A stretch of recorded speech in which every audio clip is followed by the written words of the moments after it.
Can you explain more? You said icy and like a different flavor, and you mentioned before at the beginning about how your school does something like with all the flags, and I didn't really catch what that was. So is that like a specific company or a specific thing that your school has adopted? This was before I came, so this was about 7 years ago. Okay. The district said we need to do something different. Mm-hmm. Students aren't performing maybe as they should. Graduation rates are still kind of low. The average student now is not the same as the average student like when we were in school. Mm-hmm. Okay. This particular district, these students, the education is not necessarily the most number one important thing. So we have to figure something out. And then we had a lot of dropouts. Mm-hmm. And so they did some research, and the SLC model, which is small learning communities, came about. So what that does is they're interest-based. So like we have a new tech, so that's all PBL. Yeah. Ours is choice, which we came up with the name. We have a global, social, and economic flavor. So we have the flags. We just put the flags up of some countries to get kind of a global, just an awareness. Mm-hmm. And then, like, for example, right now we're getting ready to start electricity. So my students in physics are doing a global energy story where they become a person in a country and they go through, okay, so like, for example, Germany. What is Germany's energy production? How do they produce the energy? What is their consumption? Mm-hmm. That kind of thing. So everybody has, and that's kind of introduce different alternative energies because some countries use solar. Yeah. So we kind of do an environmental flavor. ICE is Imagine, Create, Express. They do a artful learning flavor. Mm-hmm. Now the artful learning is a countrywide. Like there are artful learning programs that the schools subscribe to. Okay. Like the New Tech Network. So it's the Artful Learning Network. So what sort of lesson? Like what are their lessons? So they do. So for example, for the periodic table, he had his students create a shirt for their element project. Okay. For my element project, we made a chem is tree. So we made ornaments, and so it wasn't just a report. So they had, and then they all went out and they stood in the specific place on the periodic table and took a picture of it, like on the bleachers. Mm-hmm. So it's just, and they have actual artful learning concepts, like certain ways you do things that they do professional development on. We have the EDGE, which is a communication flavor. So, for example, the EDGE teacher for physics, one of the first lab reports she did was with Galileo. And she had them write in calligraphy for their lab report. Okay. So there's different ways, and then she had them they videotaped a lab report once and that kind of thing. So they have a certain protocol they follow. ICE has a certain protocol they follow. These are all within your school. All within Decatur, right? And you said your school you named it Choice. Right. So do the students choose which flavor they sign up for? Right. When they come in as freshmen, they fill out a survey. We have, we've got a vision, a mission statement. We do a tour. They come and take a tour of everything. Of all the different And then we do a presentation. And then they take a survey and they do bubbles. And then those come over and the leadership team then decides who's going to go where. They try and separate, though. They can't have all the athletes in one SLC. They can't have the top 10 in one SLC. But for the most part, it actually works out that students get their first or second choice. Okay. So they do a survey to kind of direct them. You would be well suited, but then they can make a choice to be in a different one if they want to. Right. In the sense of, okay, so we can't, if all females signed up for ICE, we can't have that. Okay. We do have to have some diversity. And so they will then kind of look and see if a second choice would maybe be okay for that student. But really, I think they said like 85% of the students get like first or second choice. And then during your year here, during your 4 years, you can actually make one SLC change. So if you get into the Choice Academy, you say this is not for me, you can actually make an SLC change once per your 4 years. Okay. As long as it's not your senior year. Okay. Because we have stay in the same. Yeah. The same program. Right. So 5th period, our STAR class, I have the same give or take, the same 25 to 30 students that I started out as freshmen. They see me through their senior year. It's kind of our it's kind of our what do you call it? Not counseling period, but like a homeroom almost. But we are there. We help them schedule. We help them work on like college things. So I've seen these kids. Build a community You that way. can. So like for example, the 3 ladies who were here, they're my star babies. So I've actually known them for almost 4 years, and I've had they've had me probably 3 or 4 times because the goal is to keep in the community unless you have to go outside. So like I've seen Haley for physics, I saw her for chemistry, I saw her for Chem 2, and I saw her for forensics. Okay. So talk about relationship building. Yeah. Yeah, so we know exactly, I know her, she knows me, we know, I mean, and so it's really supposed to help lower the dropout because now you have somebody that is your kind of your mentor.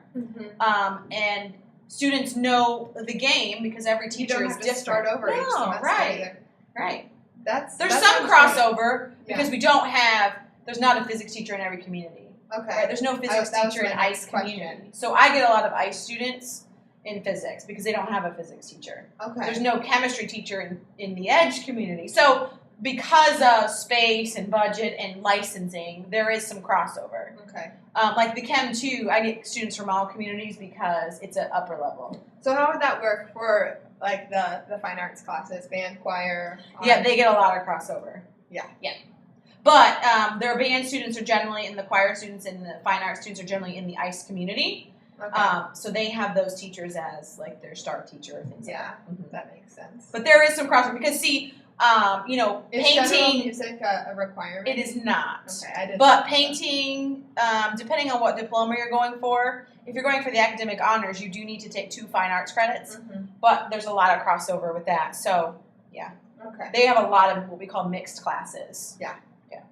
That's very cool. Yeah, it's interesting. Yeah. Yeah. It's good, and sometimes it's a little bit interesting because it's all about building consensus, like within your community. Because there's a lot of autonomy. You know, what do you want for your community cell phone policy? What do you want for your community's tardy policy? How does your community want to handle detention? At the beginning of the year. Yeah, and then it just reworks itself throughout the year. So we're starting to revamp how we do detentions, and so it can get really, really crazy. So do you like hold community meetings? We do 3 times a month, 3 Mondays a month. We have JEDM meetings, which is our community meetings, and then 1 time a month we have department meetings. Okay. Just with the teachers or with the students? Just with teachers. Okay. Yes. So do the students have input with the? They do. We have the cell phone policies and the policies. No, not that kind of input. Good question. No, not really. We haven't really gotten there yet. Okay. So I was gonna. We really can't agree yet. Oh, we're still struggling to build consensus. Okay, within the teachers in that community. Yes. So is there anything that is not working with this system? There's more good than bad. There's so much more good. Our graduation rate's up to like 86%. We're seeing students, we're able, because we're mentoring in STAR, we're able to push students to different classes that maybe they wouldn't take if they were scheduling themselves. Yeah. We're able to get those kids before they fall through the cracks. Yeah. More of them. Not all of them. Of course, this is not 100% perfect, but we're able to get more. And that's the goal. It's just to get more and more and more each year. Wow. Yeah. That's really cool. Yeah. Okay, so my next question is pretty general. I just said, how have you improved your teaching since your first year? And since you've implemented the flipped class, which was just last year, you said. Right. And of course, that's a huge question. So you can just mention maybe if you've changed something drastic about the way you teach, or just in general about what you've learned.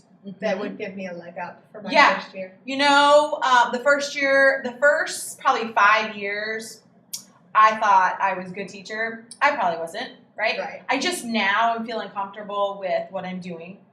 I'm not going to say I'm the great teacher, but I do feel like I'm a good teacher. Yeah. I think it's impossible to be a good teacher your first couple of years. You're right, because you're still learning everything. You're stressed out, or I was, because you want to do, if you're really truly going to be a good teacher, you're going to be concerned. Yeah.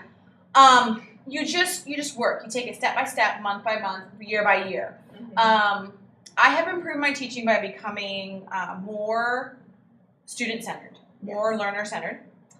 I have become a better teacher by listening to my students in the sense of I used to be a pretty big authoritarian, not authoritarian, but I liked the rules, and I was like, no, it's black or white, right? It's this or this. You're late, it's late.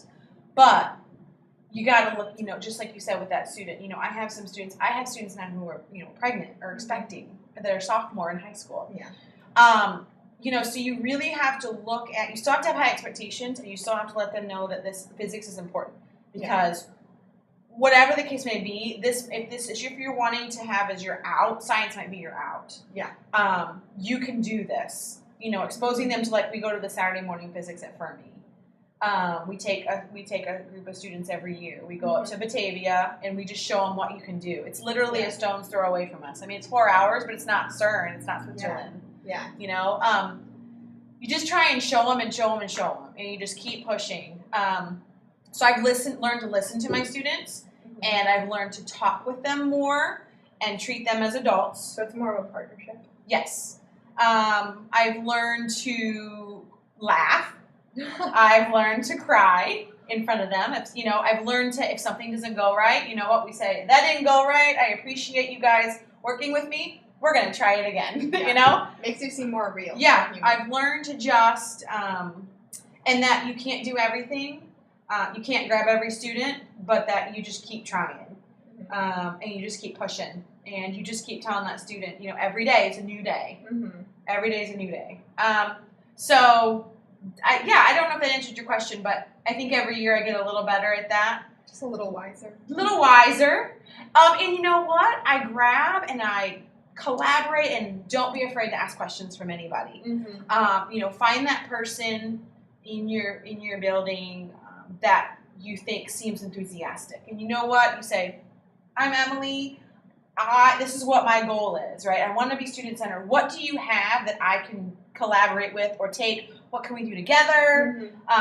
Just put yourself out there. Did you did you have a mentor teacher your first year? I did. In Kentucky, it was called the Teacher Internship Program. Okay. Now, here's what happened. Your mentor wasn't a person in your discipline or anything like that, but they helped you writing your lesson plans and things. So it's a 2-year program in Kentucky. Okay. And that's not student teaching. That's just that was once I was hired. Right. Okay. So you did have now here I'm actually a mentor teacher also to a teacher in our community. So I help her with lesson plan writing and things like that. She's not in my content. She teaches Chinese. Oh, wow. So it's an interesting conversation, but at least I can help her with the format of the lesson, what would help with maybe keeping class time or formative assessments or things like that, strategies. So she actually, me and another faculty member, co-mentor her. Okay. And then I found, I found a science teacher in Kentucky, and I found a science teacher here in the department, 2 here, and I just grabbed on, and I just introduced myself, and after the first couple meetings, I could see the enthusiastic ones, and I grabbed them, and I just made myself available, and I said, what can I borrow? What can I take? What can I use? What do you have that's good? Here's what I have I think is pretty cool, and you kind of go from there. I thought I had another question in my head, but I can't remember what it was. Those are pretty good ones. Thank you. Yeah. Thank you. I think it's... It was something that we were talking about recently, but it went...